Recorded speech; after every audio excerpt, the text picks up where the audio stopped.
Greetings, my fellow freedom-loving sovereign thinkers. L3's News Podcast. My name is Craig, transmitting from the swampy Mango, South Florida.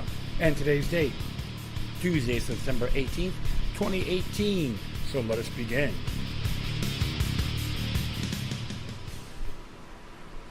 Alright, folks, thanks for tuning in. Just been a little bit busy the past few days, and I was a little bit too nauseous. I don't know why, but I feel a lot better, and it's all good. So I'm going to be talking a few things that I should have done yesterday, but respectfully, it didn't go that way. However, I was going to talk about Constitution Day, even though it was happened yesterday. But it shouldn't be just one day. Every day should be U.S. Constitution Day. And many people believe it was only for a few 3%ers or all white rich guys. Don't buy it.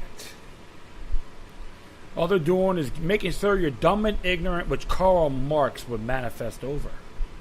And many other governmental figureheads, whether it's foreign or domestic. So, we'll just be talking about that right now. And a few other things as well. Talking about Hungary. Looks like the European Union's ticked off at them and countering globalism with enlightening folks and with non-aggression. Alright, let's check this out here. This is from the 10th Amendment Center and by Michael Bolden. Constitution Day every day, not just a one-day federal mandate. Okay, here we go again. It's September 17th, and it means it's Constitution Day in the United States. On this date, 231 years ago, the delegates of the Constitutional Convention met for the last time to sign a document they had ratified. Sadly, though, this so-called national holiday observance is a sham. Politicians who never allow the Constitution will tell us about its greatness. Pundits could care less about constitutional limits, will wax eloquent about how we should all praise the wisdom of the founders. And educators under an unconstitutional federal mandate will pretend to teach our children about the Constitution, even though they're mostly clueless about it. Absolutely. Federal mandate, the Constitution Day thing wasn't always a day of importance in this country. Back in 2004, federal politicians passed a law mandating the teaching of the Constitution in all schools that receive federal funds, as well as federal agencies, and stated in part, each educational institution that receives federal funds for a fiscal year still shall hold an educational program on the United States Constitution on February 17th for such year for the students served by the educational institution. Oh yeah, you have to teach. You gotta teach us. You have to teach us, or you're not getting any funds. Talk about centralization to be exact, huh? Public Law 108-447, currently codified in 36 U.S. Code 106, didn't start out as a civic education bill. It was actually an appropriations bill. It includes massive funding and subsidies for the FDA, agricultural programs, state and local law enforcement assistance, the Department of Energy, the Export-Import Bank, including all guaranteed loan programs, military funding for Egypt, Israel, Jordan, Sudan, Guatemala, Haiti, and Uganda, the World Bank, federal unemployment programs, the Department of Education, the Department of Housing and Urban Development, and much more. Can we say democratic socialism? Nothing new under the sun.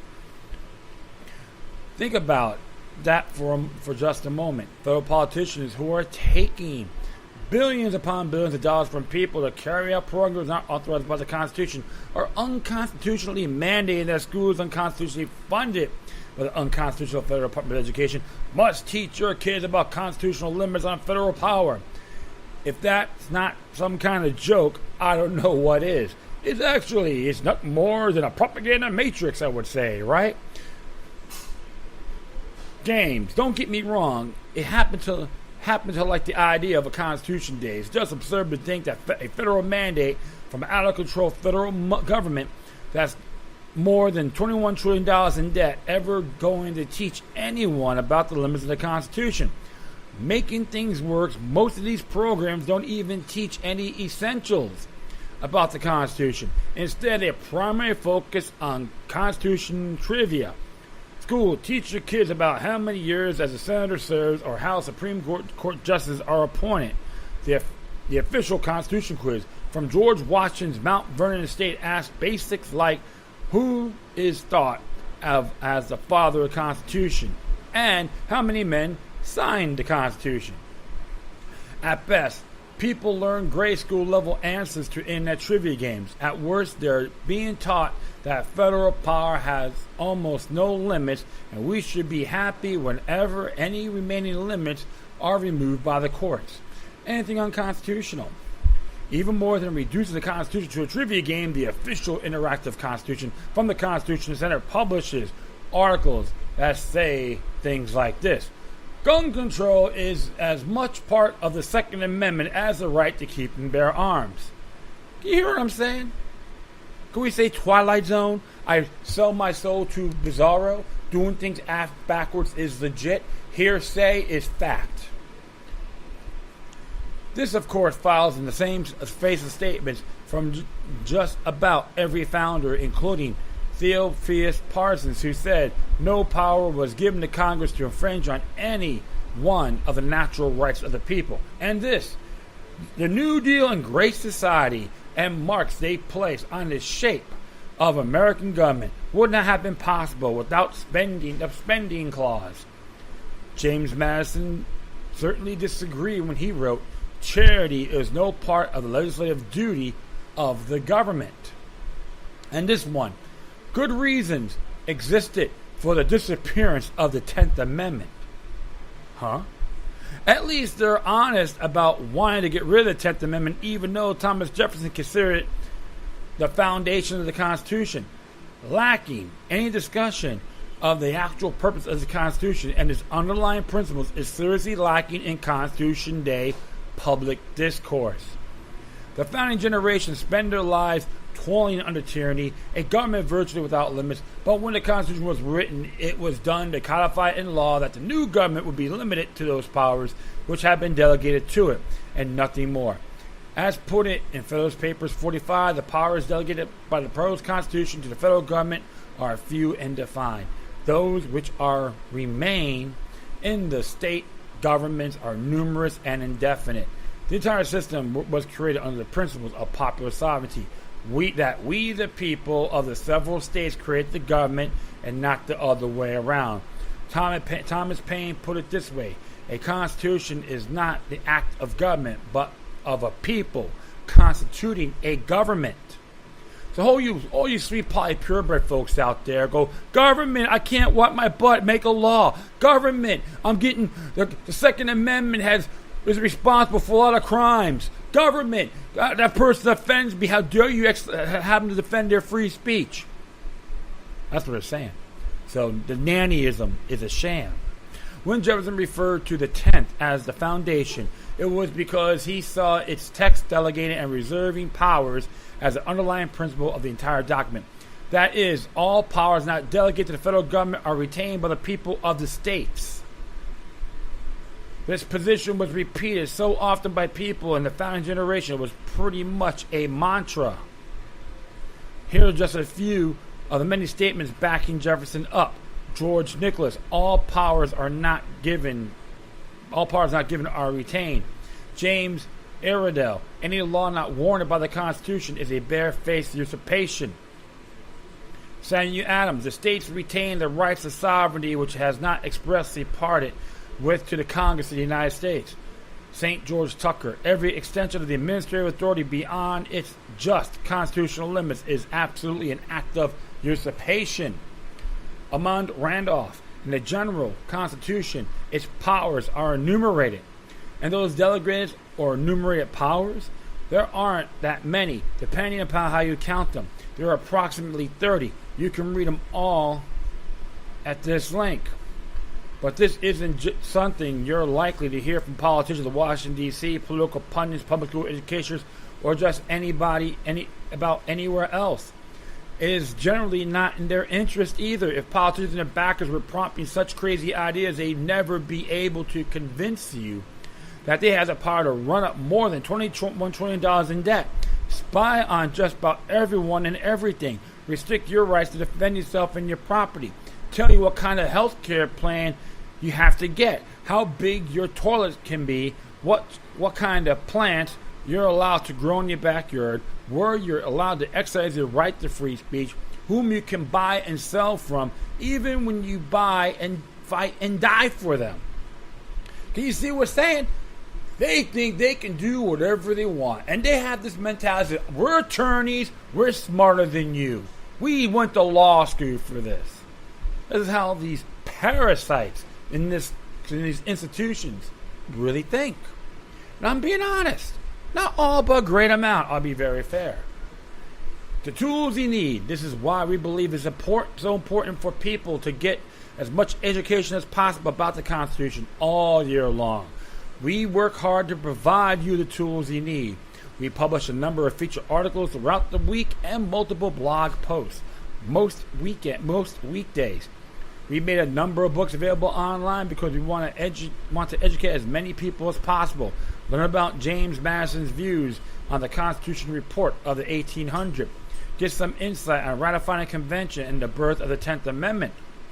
Those essential debates featured heavyweights like James Madison, Patrick Henry, Edmund Randolph, and George Mason. Understand the 14th Amendment and the incorporation doctrine. And get some insight how the federal courts have expanded federal supremacy to extreme levels. That's right, my friends. When they say they quote unquote free the slave, and they have the 14th Amendment for immunity and privileges. No, that's irrelevant. And another thing too about the 14th Amendment, it was illegally ratified. Read the 14th Amendment, moron. No, I have examined it, and I'm not afraid to say it again. The 14th Amendment was illegally ratified. Because the truth of the matter is, they should have went to the 9th Amendment, enumerated rights, period. Additionally, we work to provide solutions, teaching people about how to stop federal power without relying on the federal government to limit itself. We produce 2 seasons of short videos here and a full-length documentary in the coming months. We'll update our State Nullification Movement Annual Report. It's a 40-page prospectus on our work, chronicling the modern revolution that is the 10th Amendment Nullification Movement, and providing the tools to join the cause, not just 1 year. From here, as the 10th Amendment said, Constitution Day isn't just a once-a-year celebration mandated by an unconstitutional federal spending bill. It's not just a day to review historical trivia. It's not the day to grant and pretend support what the founding federal generation left us. Constitution Day is our way of life every single day of the year. Our efforts have seen triumphs and setbacks, and at times they may have seemed trivial, but each step of the way has been yet another step forward in our mission. That's the Constitution. Every day, every time, no exceptions, no excuses. He's absolutely correct. It's got to be every day. We have these duties, obligations to uphold it. Not we have to stand for the Constitution, but Donald Trump signed a $1.3 trillion omnibus bill.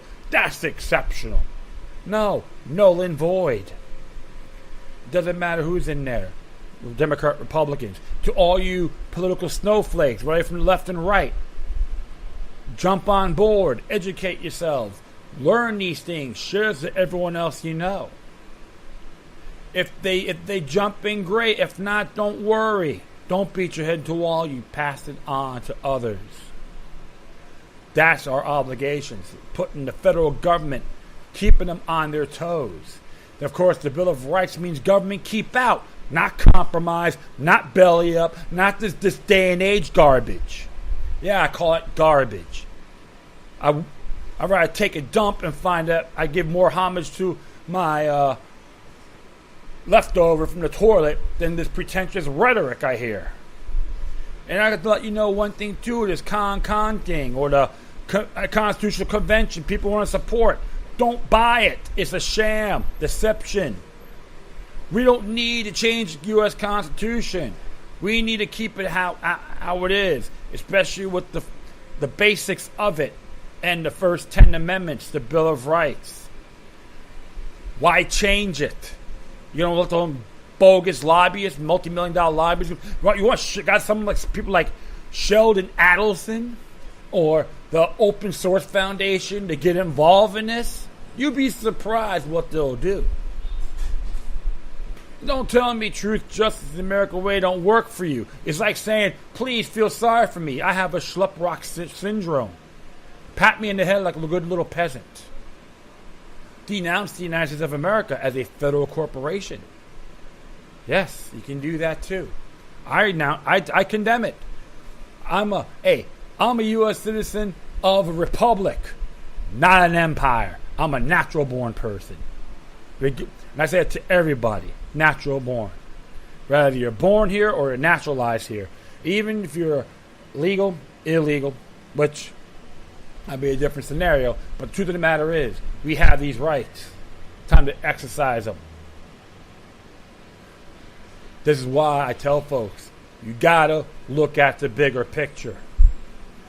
Federal Reserve is illegal, null and void. Oh, we can't get rid of it. Okay, yeah, so I'll pull down my pants to get a promotion. That'll give me some respect. A lot of stuff is out there. Even I gotta jump on board. But you don't hear me complain about nothing you can do. So, we all have these obligations. Exercise this thoroughly. And don't get overwhelmed out. Don't get too wound up. Enjoy life as well. Balance is essential. Think of things as long view. We should read The Art of War by Sun Tzu. You'd be surprised what you may not know, and it's effective.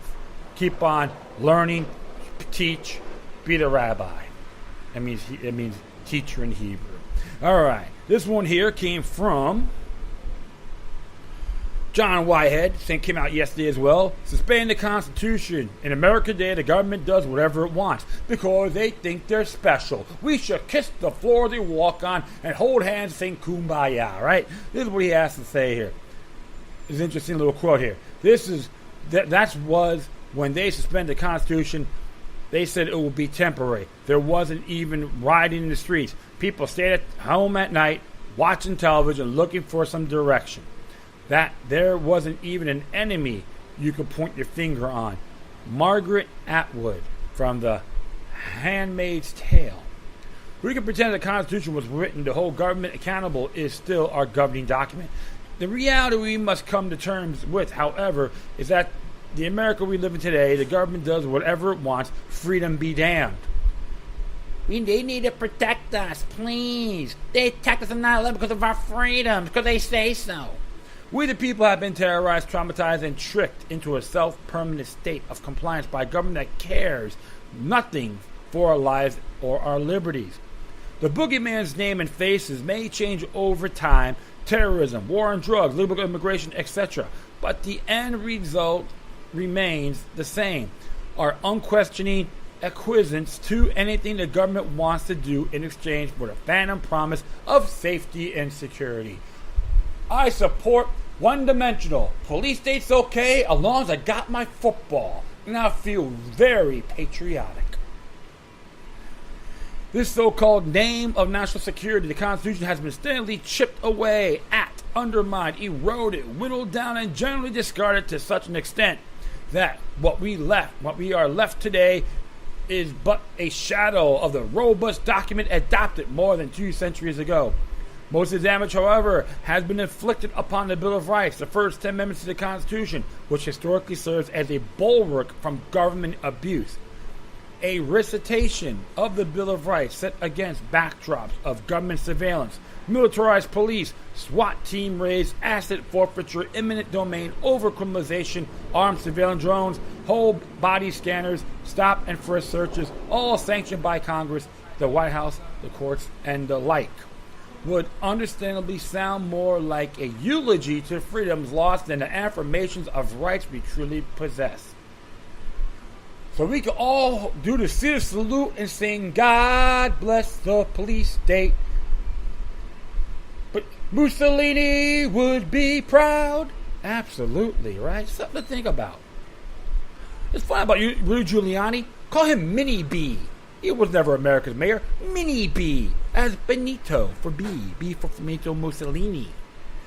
Here's what it means to live under the Constitution today. The First Amendment is supposed to protect the freedom to speak your mind, assemble, and protest nonviolently without being brittled by the government. It also protects the freedom of media. as well as the right of worship and prayer without interference. In other words, America should not be silenced by the government. To the founders, all of America was a free speech zone.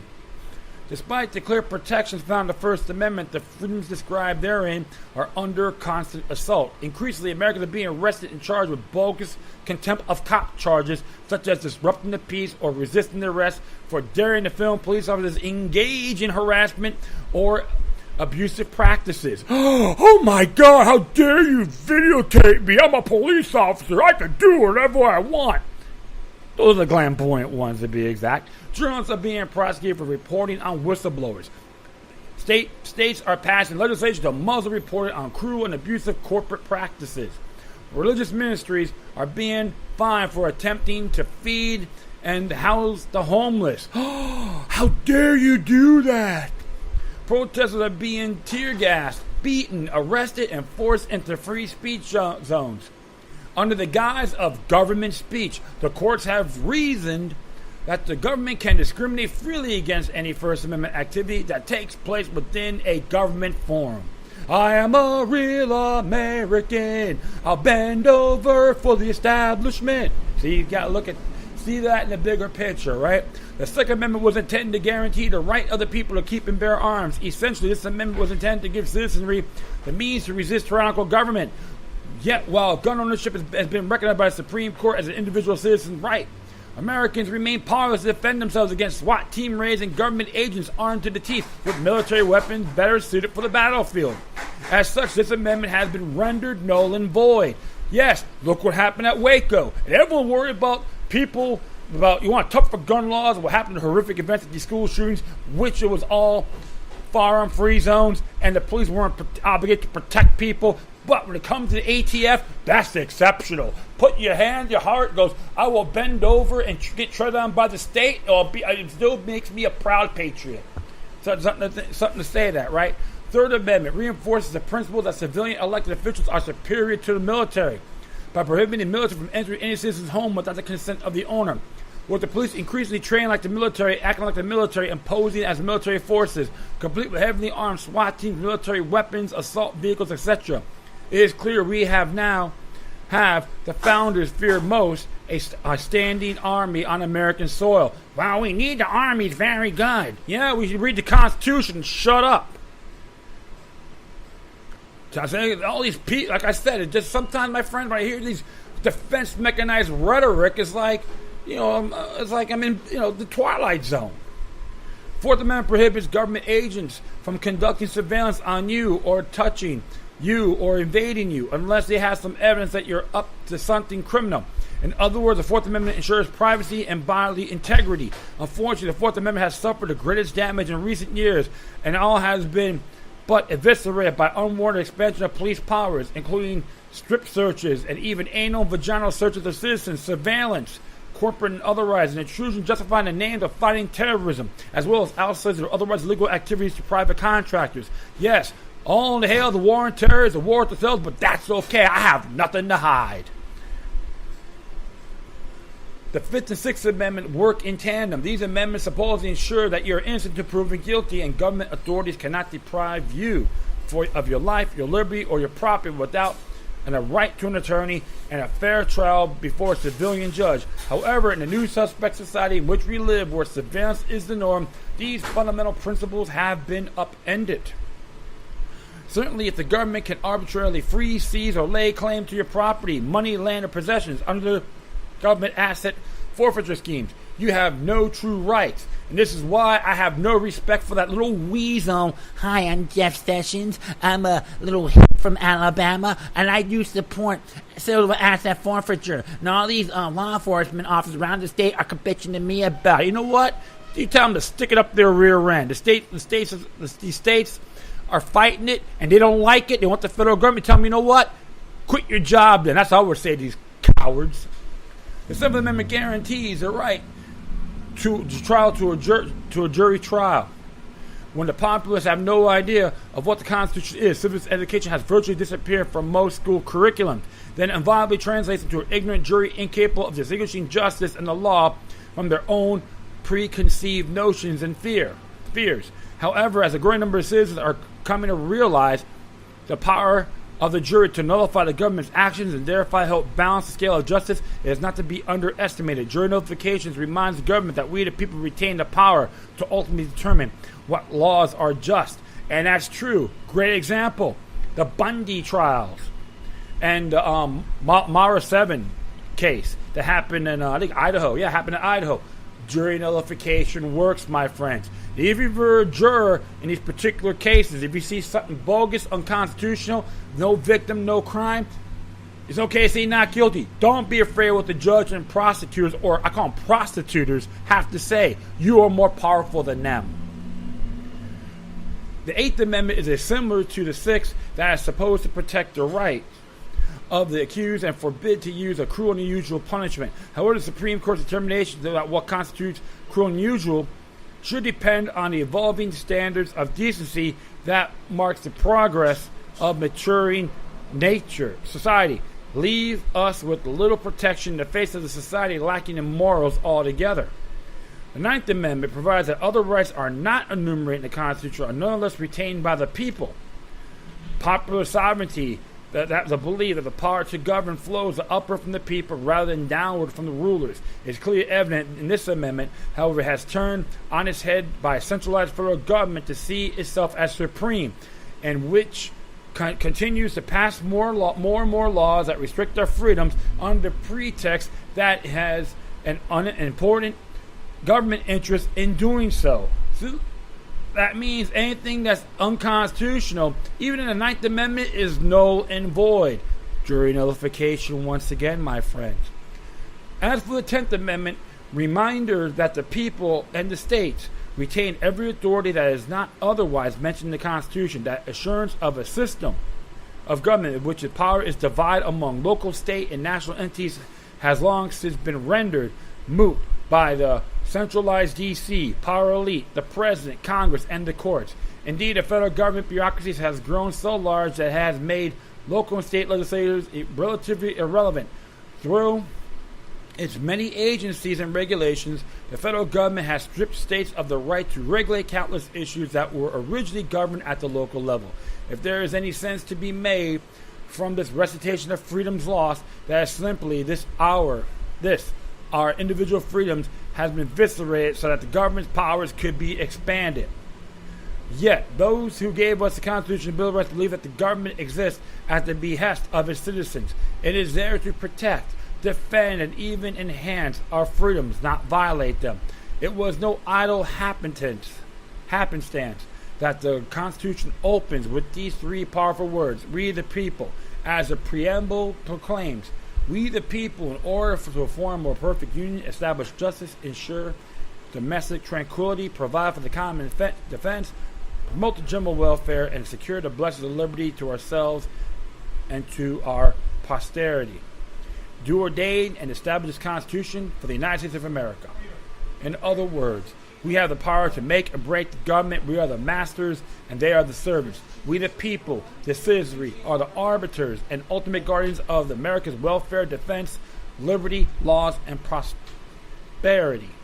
It's hard to be a good citizen if you don't know anything about your rights or how the government is supposed to operate. As the National Review rightly asks, how can Americans possibly make intelligent and informed political choices if they don't understand the fundamental structure of their government? American citizens have the right to self-government, but it seems that we increasingly lack the capacity for it. Americans are constitutionally illiterate. Most citizens have any knowledge about their basic rights, and their educational system does a poor job of teaching the basic freedoms guaranteed in the Constitution and the Bill of Rights. For instance, when Newsweek asked 1,000 adults of U.S. citizens to take America's official citizenship, 44% were unable to define the Bill of Rights.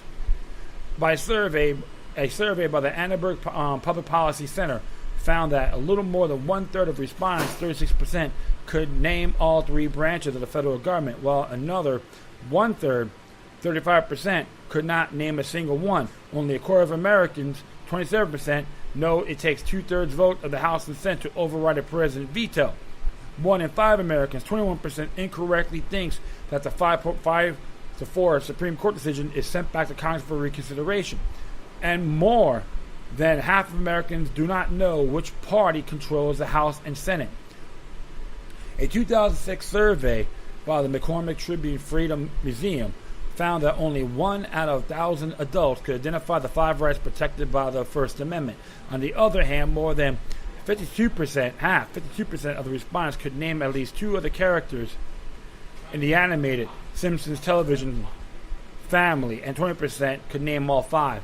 Although half could name none of the freedoms in the First Amendment, a majority, 54%, could name at least 1 of the 3 judges on a TV program American Idol. 41% could name 2, and 1/4 could name all 3. It gets worse. Many who responded to the survey had a strange conception of what the First Amendment. For example, 21% said the right to own a pet was listed someplace between Congress should make no law and redress of grievance. Some 17% that the First Amendment contained the right to drive a car, and 38% that taking the fifth was part of the First Amendment. Teachers and school administrators do not fare much better. A study conducted by the Center for Survey Research and Analysts found that 1 educator in 5 was unable to name any of the freedoms of the First Amendment. In fact, while some educators want students to learn about freedom, they do not necessarily want to exercise them. Their freedoms in school. As researchers conclude, most educators think that students already have enough freedom and that restrictions on freedom in the school are necessary. Many support filtering the internet, censoring T-shirts, disallowing student distribution of political religious material, and conducting prior review of school newspapers. Government leaders and politicians are also ill-informed, although they take an oath to uphold and support and defend the Constitution against enemies, foreign and domestic. The lack of education about our fundamental rights often causes them to be enemies of the Bill of Rights. So what's the solution? Thomas Jefferson recognized that a citizen to be educated on their rights, interests, and duties is the only reinsurance that freedom will survive. That's right, so you all have obligations. None of this excuses, defense mechanized rhetoric, penile microphone, hot air talk. As Jefferson wrote in 1820, I know safe depository of the ultimate powers of our society, but the people themselves, and if we think of them not enlightened enough to exercise their control with a wholesome discretion, the remedy is not to take it from them, but inform their discretion by education. This is the true corrective of abuses of constitutional power. From the president on down, anyone taking public office should have a working knowledge of the Constitution and the Bill of Rights and should be held accountable for upholding their precepts. One way to ensure this would be to require government leaders to take a course on the Constitution and pass through thorough examination thereof before allowing to take office. Some critics are advocating that students pass the U.S. United States citizenship exam in order to graduate from high school. Others recommend that must be a prerequisite for attending college. I go so far as to argue that students should have passed the citizenship exam before graduating from grade school. Here's an idea to get educated and to take a stand for freedom. Anyone who signs up to become a member of the Rutherford Institute gets a wall-sized Bill of Rights card and Know Your Rights card. Using this card to teach your children in the freedoms found in the Bill of Rights. If this constitutional illiteracy is not remedied and soon, the freedom of America will be doomed. As I make clear in my book, Battlefield America, The War on the American People, we have managed to keep the wolf at bay so far. Barely. Our national priorities need to be reprioritized. For instance, some argue that we need to make America great again. I, for one, would prefer to make America free again. As actor turned activist Richard Dreyfuss warned, one moment, please. Sorry about that. Just had a train come by. This is what actor turned activist Richard Dreyfuss warned. Unless we teach the ideas that make America a miracle of government, we'll go away in your kids' lifetimes, and it will be a fable. You have to have the time and creativity to teach in schools, and if you don't, you will lose it. You will lose it to the darkness and what this country represents. is a tiny twinkle in the light of history of oppression and darkness and cruelty. If it lasts for more than our lifetime, for more than our kids' lifetime, it is only because we put some effort into teaching what it is. The ideas of America, the idea of opportunity, mobility, freedom of thought, and freedom of assembly. I know Richard Dreyfuss, if I'm correct, he's pro gun control, but he's right in this area. So, like I said, if he still is a compromiser in that one area, I'm not going to crucify him. But he has the opportunity to learn something, So I'll just say that in good faith. But he's right in this area because ignorance is bliss, my friends. If we come dumb, stagnant, and happy, then if you want to be and not honor our obligations, then you can look in the mirror. You don't blame the presidents. You don't blame the parties. Take a look in the mirror, plain and simple. We've all been swindled one way or the other. And now, instead of complaining, take action. Share information. You got the internet now. You got a library at your fingertips. Do a show. Do a podcast. Spread the love. That's the name of the game. That's how it is now, the information war. And this is why they're worried. A lot of them are a little ticked off of what's going on because a handful of us are taking initiative toward better ourselves and sharing this with everybody. If you got folks out there that are dumb, that are stagnant as usual, and you say, well, I try to teach people, they don't want to listen. You know what? Then that's their problem. You carry on. Go other places. Like I said, be the explorer. Go to areas you haven't in the country or in your community you haven't been around yet. And just talk to people. Have some fun. Not using this cult of personality, anything like that, saying you're better than everybody else. It's completely absurd. And it's pretentious. You don't want to go there. We all have our pros and cons, strengths and flaws. But we can conquer our flaws. We can minimize it. So the fact is, this is how we got to look at things. Doesn't matter what state you're in. We all have rights, are natural born, period. If you're going to belly up for the state, then you're just a number. You're a peasant. You're a corporate slave. I know we're all under the same technocratic plantation. Doesn't matter what we look like. But we can break it. About one step at a time. Action conquers fear. So, what is your intake? What are you going to do about it? All right. Well, speaking of that, let's just check this out here. Is Hungary the last remaining European country?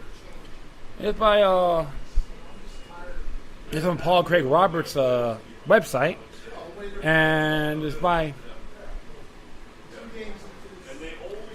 Diana Johnstone, Disobedient Hungary, from the Soviet Union to Eastern Europe to European Union. A regime change in Budapest? CNN recently discovered a paradox. How it was possible, they asked. In 1989, Viktor Orban, at the time, the Western acclaimed liberal opposition leader, was calling for Soviet troops to leave Hungary, and now he is prime minister. He's cozying up to Vladimir Putin for the same reason, dummy. Orban wanted his country to be independent then, and he wants to be independent now. In 1989, Hungary was a satellite of the Soviet Union. Whatever Hungarians wanted, they had to follow directives from Moscow to adhere to the Soviet communist ideology. Today, Hungary is ordered to follow directives from Brussels and adhere to the EU ideology, aka our common values. Like very Club of Rome indeed, right? What exactly are those common values? Not so very, very long ago, the West, that is, both America and Europe, claimed devotion to Christian values. Those values were evoked in the Christian condemnation of the Soviet Union. That is out. These days, indeed, one of the reasons why Viktor Orban is considered a threat to our European values is his reference to Hungarian conception of the Christian character of Europe, the role of nations and cultures. The revival of Christianity in Hungary, as in Russia, is regarded in the West as deeply suspect. So, it understood Christianity is no longer a Western value. What has taken its place? This should be obvious today. our common values essentially mean democracy and free elections. Wow. Guess again, Orban was recently re-elected by a landslide. Leading EU liberal guy, Verhofstadt, called this an electoral mandate to roll back democracy in Hungary. Some elections can roll back democracy. They cannot be the essence of our common values. People can vote wrong. That is called populism and is a bad thing. The real functional common values of the European Union are spelled out in its treaties. The four freedoms, not freedom of speech, since many member states have laws against hate speech, which can cover a lot of ground since its meaning is open to wide interpretation. No, the obligatory four freedoms of the EU are the free movement of goods, services, persons, and capital throughout the Union. Open borders. That is the essence of the European Union, the dogma of the free market. No problem with an open border doctrine that it doesn't know where to stop. Or it doesn't stop anywhere. When Angela Merkel announced that hundreds of thousands of refugees were welcome in Germany, the announcement was interpreted by an open invitation by immigrants of all sorts who began to stream into Europe. This unilateral German decision automatically applied to the whole of the EU with this lack of internal borders. Given German clout, open borders have a central European common value, and welcoming immigrants the essence of human rights. Very contrasting ideological and practical considerations contributed to the idealization of open borders, to name a few. Economic liberals maintain that because Europe is aging, it needs young immigrant workers to pay for pensions of retired workers. Many Jewish activists feel threatened by the national majorities and feel safe from society made up of ethnic minorities. More discreetly, certain entrepreneurs favor mass immigration because growing competition in the labor market brings down wages. Many artistically inclined people consider ethnic diversity to be more creative and more fun. Certain anarchists or Trotskyist sects believe that uprooted immigrants are the agent of the revolution that the Western proletariat failed to produce. Many Europeans accept the idea that nation-states are cause of war, concluding that every way of destroying them is welcome. International financial investors naturally want to remove all obstacles to their investments and thus promote open borders as the future. There are even few powerful schemers who see diversity as the basis of divide and rule by breaking solidarity into ethnic pieces. There are good people who want to help all humanity in distress. This combination of contrasting, even opposing motivations does not add up to a majority in every country. Notably not in Hungary. It should be noted that Hungary is a small Central European country of less than 10 million inhabitants, which never had a colonial empire and thus has no historic relationship with peoples in Africa and Asia as do Britain, France, the Netherlands, and Belgium. As one of the losers in World War I, Hungary lost a large amount of territory to its neighbors, notably to Romania. The rare and difficult Hungarian language would be seriously challenged by mass immigration. It is probably safe to say that the majority of people in Hungary tend to be attached to their national identity and feel it will be threatened by massive immigration from radically different cultures. It may not be nice of them, like everyone, they can change, but for now, this is how they vote. So if you see what's been happening, my friends, this is nothing more than a Club of Rome agenda, plain and simple. Like you see what's going on with they try to do the North American Union, right? United States, Canada, and Britain. Oh yeah, I remember George W. Bush signed it along with Vicente Fox and Canadian Prime Minister Paul Martin. Yippee yapping yahooey to the New World Order. This is how they want it. So what's interesting about this, Viktor Orban says, not my backyard. Can you blame him? Absolutely not. So as I continue here, in particular, they recently violated massively to re-elect Viktor Orban, obviously endorsing his refusal of uncontrolled immigration. This is per scrutiny of Orban's leadership for signs of incumbent dictatorship. The EU is taking steps to strip Hungary of its political rights as a result. On September 14th, Viktor Orban made his position clear in his speech to the largely rubber-stamped European Parliament in Strasbourg. let's be frank. They want to condemn Hungary and Hungarians who have decided that our country will not be an immigration country. With all due respect, but as firmly as possible, I reject the threats of the pro-immigration forces.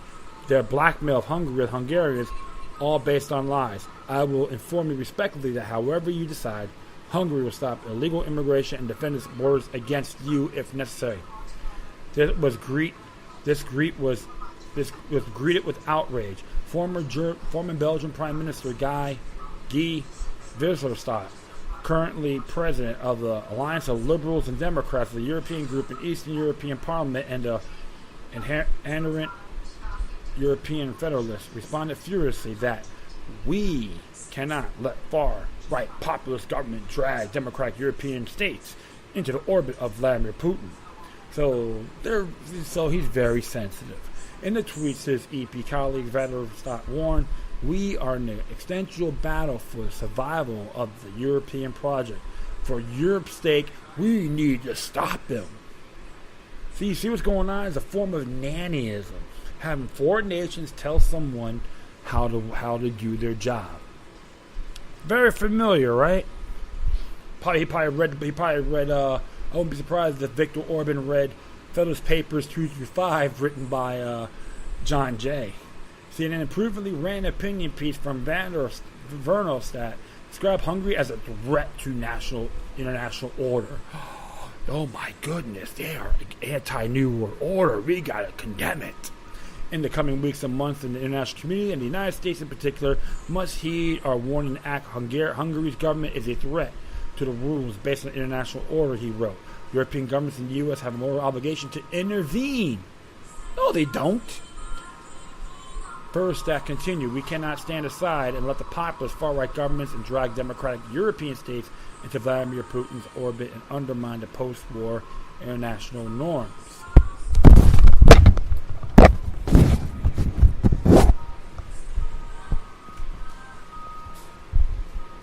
Sorry about that. Thing dropped.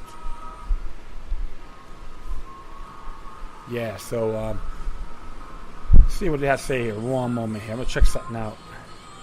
Yeah, so, one of those things, right? You got to always see things in a better way. Alright, just, keep going here. Oop, wrong one.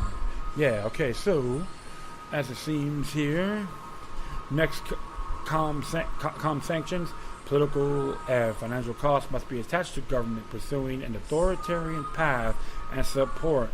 Provide civil society to organizations.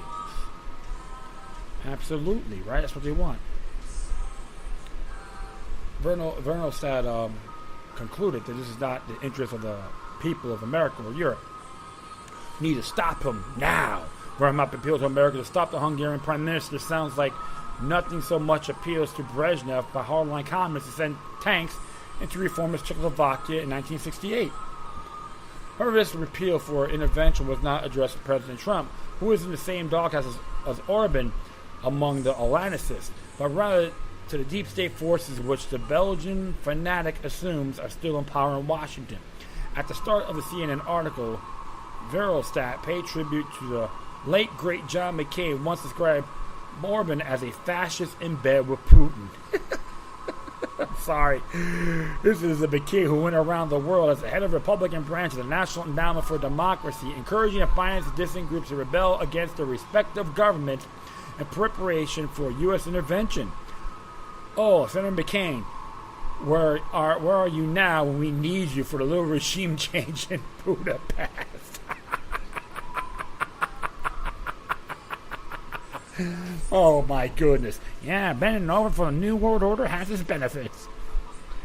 Orban's reputation in the West as a dictator is, of course, linked to this intense conflict with Hungarian-born financier George Soros, whose Open Society Foundation finances all matters of initiative to promote his dreams of a borderless society, notably in Eastern Europe.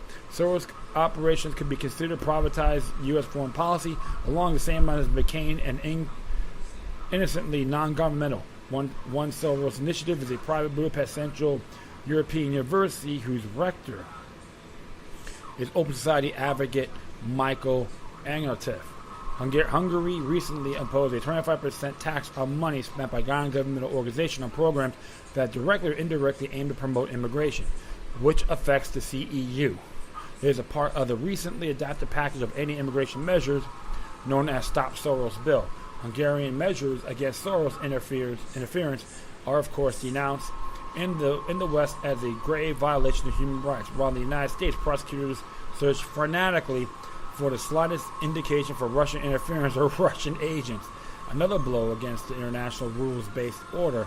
The Hungarian Prime Minister's office recently announced that the government will cease to fund university courses in gender studies on the ground that they cannot be justifiably scientifically, and to attract too few students be worthwhile. Although privately funded and thus able to continue its own gender studies program, the CEU was astonished and all called the measure without any justification or antecedent. See, it's funny. I just find it's very humorous when they get offended by one country and I tell them what to do, right? Like the Soviet Union, the European Union is not merely an undemocratic institutional framework promoting a specific economic system. It is also the vehicle of an ideology and a planetary project, both based on a dogma as to what is good for the world. Communism for the first, openness for the second, both in varying ways demand of people virtues they may not share.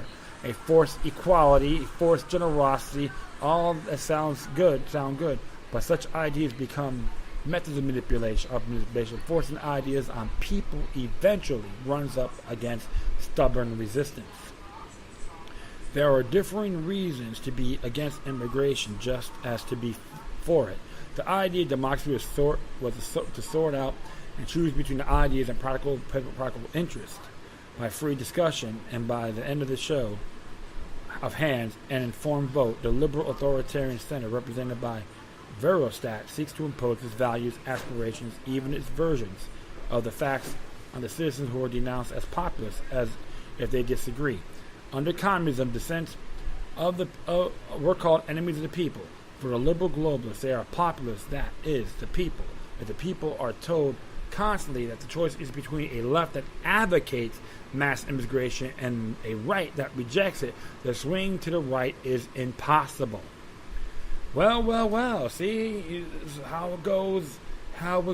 In reality, what many of them, the founding fathers, would say, we should not get involved with foreign entanglements. Exactly. So, you know what? I don't give a damn what they have to say. Oh, with Insane McCain's statement.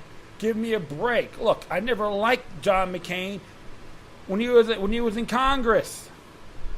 All right, he was a stooge, a bend-over Bob to the New World Order. Just all you gotta do is look at his voting record, my friends, and people still call him a great maverick, a great American hero. Time magazine. Shoot. Hey, let the Hungarian people decide what they want to do. Not the rest of the world tell them how to do things. It's like AIPAC or Israel telling the United States on what to do. This happens all the time. But if you're critical about that, about AIPAC trying to influence the United States and how to do their job, unconstitutionally, you'd be called anti-Semitic. So do you see what's going on here, friends? Sticking your nose into it don't belong. And you know what? I'm not gonna be lovey-dovey with Viktor Orban, but if he stands on his principles, hey, so be it. The Hungarian people have to decide what they want. So there's going to be conflicts, debates, disagreements. That's part of human nature. But the Europeans don't like it. Who cares? They're a bunch of morons anyway. Club of Rome Demona, as far as I'm concerned. They bend over for the establishment. Period. The New World Order. All right? All right, well, I'm going to be right back, so stay tuned. All right, we'll do one more here, my friends. It's from Bob Livingston. Fighting back globalism requires an honest movement to decentralize. Bob Livingston's letter, to be exact, written by Brandon Smith, came out today. Over a decade ago, critics of the liberty movement would often argue that it was not enough to simply point out all the problems plaguing our economy. We needed to also offer solutions. Of course, a commonly Alinsky tactic is to demand your opponents to solve all world's ailments before they can earn the right to complain about problems. If you can't give us a solution, then stop going on and on about the problem, they would squeal. I don't agree that our right to analyze the instability of our financial system is predicated on our ability to fix the issue outright. In fact, that sounds rather insane. How can we fix the problem if we don't educate the public on the problem first? However, I don't think that the only people will have the drive and the knowledge ultimately come up with a solution are those in the liberty movement. Who else is going to try? Who else is even qualified? I've seen many ideas and come and go over the years. The thing about solutions is that while you might get most people to agree on the problem, getting a majority of them to agree on a solution is a nightmare. Then once again, people agree on a solution, then you find a way to motivate them to act on it. The masses often want desperately to help themselves. They just don't like it when a lot of effort or sacrifice is required. This is why we only tend to see organized activism and push toward a self-sufficient after a crisis has already struck. Most human beings require obvious incentive before they become motivated. They need immediate gratification. The people that can see the long game, who can see the incentives years or generations down the road, we call leaders. The hope is that one day every individual can be educated to the point that they can self-lead, that each individual will become an innovator, the problem solver in their own right. One solution is to fight back against subversive globalism that I have promoted for most of my career. As an analyst for the movement is decentralization, and I hold to this day that it is the only practical way to protect free people from the threats created by the international banks and globalist institutions bent on shaping the world to their will. This solution, though, requires individual action. Globalists desire a world system that forces everyone to participate, either through fear or necessity. The problem is designed to promote dependency, slavery, which also promoting a feeling of isolation and helplessness. It is meant to erase self-reliance as a model for living, while also squashing any potential for voluntary organization. Go to war with such a system, we want to achieve the opposite goals. Liberty activists have to lead by example by first educating the public on the concept of the non-aggression principle. The principle of force is not an acceptable method of compelling a group of people to recognize in the way you wish. The force is not incentive, it is criminal. Force is only an acceptable reaction when someone else is trying to harm or enslave you and those around you. This concept is paramount to the long-term survival of any society. It should be codified and taught to each new generation. Next, liberty activists need to organize locally into voluntary groups based on mutual aid. Modern civilization has been directed over many decades to assume that participation in the system is mandatory and that the survival of the system is paramount over the rights or prosperity of the individual. But a system that is hostile to individual liberty does not deserve to exist. It should not be allowed to survive. People have to walk away and build something else. Voluntarism is the key to changing decades, if not centuries, of misallocated human labor and time. Imagine a world of which every person is a free agent and they join groups or partnerships based on shared goals or shared beliefs rather than being born into servitude, fuel to keep the global machine that does not care about them running. That they join these groups based on their abilities, merit, and how they might help a particular project progress. Then they leave the group whenever they wish or when the project is done. In other words, voluntarism is a kind of return to a tribal system, but one in which many tribes exist temporarily based on what they plan to achieve. The incentive to better oneself would be high in a voluntary society, for you are competing against every other individual that is also improving their own skill set and knowledge for spot in each project or tribe. Voluntarism is perhaps a lofty vision, but one that can be pursued in steps. One of the first steps is individual self-sufficiency and production. Decentralization requires each person and group to become production capable. There was a time, not more than a century ago, when the majority of Americans learned skills set through family or apprenticeship that gave them the ability to produce necessary goods and services. The idea has all but disappeared today. The principle of self-reliance is treated almost as a joke in the particular media now, and many municipalities actually punish individual attempts at growing one's own food or collecting water. It happens in South Florida too, my friend. I can give you a couple examples. One happened at Miami Shores. You had a family out there who was growing their own garden, and the town wanted to punish them. I think you know why? Because they went on their hands and knees for Publix and doing a little, okay? I don't have, you can figure it out. Production is discouraged through over taxation and bureaucracy. Nevertheless, these things have to be done if we are to break from the existing system. Learning a trade skill is something anyone can do to improve their chances at survival. Organizing in trade groups that barter the skills and goods is the next step. Tribalism is commonly presented in the mainstream as a barbaric, outdated mode of living, which is why I highly recommend it. The more centralized civilization becomes, the less varied its ideas, the less self-sufficient it is, and more easily controlled it is. It is a point, of course.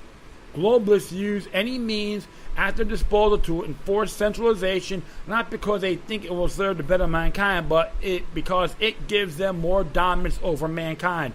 A la Agenda 21, Agenda 2030, very good examples of control and dominance over mankind. The tribes may have their differences or even come to conflict if they don't respect the non-aggression principle. But any war that erupts between two tribes is never going to match the horror of the centralized military-industrial complex when it's never-ending wars on a global scale. By the same token, tribalism prevents the possibility of a single world system that claims to end war, while enslaving the populace through dependency and force. One ring to rule them is not the answer. It never was. It is my belief that the human endeavor to improve life and improve how we interact with the earth itself must be worked toward decentralized efforts. Otherwise, the chances of civilization being led down a destructive path by a small group of psychotic people is high. Today, the most innovation is bottlenecked through control mechanisms that only benefit the elites. They promote their puppets to government, and in exchange, government provides them self-protection. Most science revolves around their goals alone, not the betterment of humanity. Many social discourse is designed to divide the people in anger and cultism rather than provide greater understanding. I see it in all these synthetic, I call them counterfeit movements. I don't have to give you any names. You can figure it out yourselves. Geopolitically, they preach about the erasure of national borders and the unification of society, while at the same time using trickery and subversion to trigger wars all over the world. They have a monopoly on the direction of human progress, but not a monopoly in human thought. Not yet. Our job is to dismantle their monopolies by starting our own competing systems that serve our interests far better. In this way, we create redundancy that shields us from economic collapse, engineered or otherwise. In fact, if we become more dependent as producers and organize our own local economies, we might even welcome the collapse of the global system as a useless parasitic husk, rather than fear its collapse and as a sign of the apocalypse. Globalist efforts to co-opt decentralization movements are rampant, which tells me that the model is indeed a threat to them. The cryptocurrency scam is one such example. It was originally sold to the Liberty Movement as a decentralizing currency system that would provide anonymity in trade and an alternative that would crush the central banks. Instead, we find that crypto provides the exact opposite of anonymity as a perfect tracking mechanism through the blockchain, and that the international backers love blockchain tech as they invest heavily in the arena. I've been reading about that too in a lot of areas as well. And I'm not saying all you folks gotta be. I'm not saying all you folks out there. I'm not gonna hear to smash television light anything like that. But it's very interesting because I'm reading about this as well in the past about cryptocurrency. The whole thing is, Like I said, no, never leave all your eggs in one basket. Another example of co-option is the propaganda surrounding the narrative of the new multipolar world order. The claim that nations are moving away from the dollar-based reserve currency as a means to decentralize is a lie. They are, in fact, moving away from the dollar, but also quietly into arms of the IMF and its SDR basket as various countries congeal into a single global currency system. It is to say that they're getting ready to trade one centralized system or even for an even more centralized system. So the truth is like saying same thing, different package, right? There is no decentralization happening today. It will not happen on a national scale ever. It must happen at the local level from the bottom up, not the top down. It also realizes that if movements to decentralize locally become successful and the idea catches on, globalists will attempt to use violence to stop us. If this occurred, at least we'll be far more equipped to respond as self-sufficient and organized producers. The violence question must be answered in a separate article from this one. Independence comes first, and we can declare it by decentralizing away from the existing and festering totalitarian model.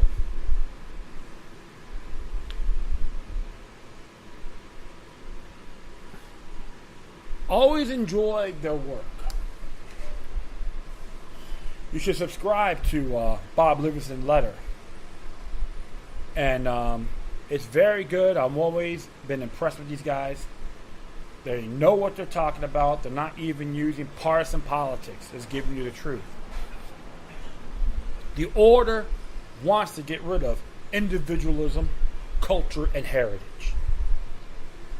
They all want to be numbered, be their horror bags. I never think that. Volunteerism is fantastic. Start from the bottom up, not the top down. That's why I see movements, and I'm involved with, associated with Revolutionary Alliance, and we have our political differences, but they're willing to learn other things, and that's good. We all educate each other. There's things I might know, and vice versa, and we can build together. But one thing I know for sure, the order does not like that. They want us to be slaved, tattooed, and branded. I tell them this, to hell with them. Their world will not prevail. Long view. And I say that in good faith. Time to do it? I'll say start today, as soon as possible. The sooner, the better. Let's work on this. Shop locally. Invest locally. That'd be a great oracle for a new beginning. Great oracle for a new chapter. Excuse me. All right, my friends, that is it. I'd like everyone for listening. Plus, feel free to download and share us through your social media networks. If you have any questions or comments, if you say something that's interesting you may want to check out, whatever you do, please address your correspondence with decorum. I will leave all of my social media sites to contact me and email addresses on my Spreaker page. Okay? Once again, thank you for your time. Plus, always remember that demoniac resistance, healthy for the soul, can liberate humanity. Until next time, take care of yourselves. Keep on spreading the love. And may your guardian spirits be with you.